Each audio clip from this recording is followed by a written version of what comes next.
ಭಾರತೀಯ ಸಂಸ್ಕೃತಿ, ಭಾರತೀಯ ಸಾಹಿತ್ಯ, ಭಾರತೀಯ ಪರಂಪರೆ ಇವುಗಳಲ್ಲಿರತಕ್ಕಂಥ ಶ್ರೇಷ್ಠ ಸಂಗತಿಗಳನ್ನ ಜನಗಳಿಗೆ ತಲುಪಿಸ್ಬೇಕು ಅನ್ನುವಂಥ ಒಂದು ಮಹದಾಶೆಯನ್ನ ಇಟ್ಕೊಂಡು ಇಲ್ಲಿವರೆಗೂ ಅವ್ರು ಮಾಡ್ಕೊಂಡು ಬಂದಿರತಕ್ಕಂಥ ಕೆಲಸಗಳೆಲ್ಲ ಇಂಥವೇನೆ.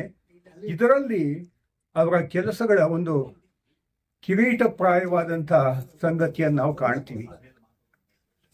ಚಿತ್ರಕಥೆ ಮತ್ತು ಸುಚೇಂದ್ರ ಪ್ರಸಾದ್ ಅವರ ನಿರ್ದೇಶನ ಒಂದು ಉತ್ತಮ ಚಿತ್ರವನ್ನು ನಮಗೆ ಕೊಟ್ಟಿದೆ.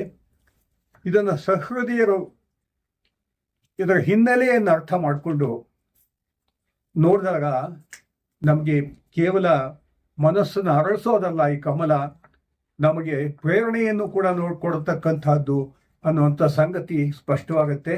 ನಾನು ಮಹಾಪದ್ಮ ಪ್ರೊಫೆಸರ್ ಎಸ್.ಆರ್. ಲೀಲಾ ಅವರಿಗೆ ನನ್ನ ಧನ್ಯವಾದಗಳನ್ನ ಅರ್ಪಣೆ ಮಾಡಿ ನನ್ನ ಮಾತುಗಳನ್ನು ಮುಕ್ತಾಯ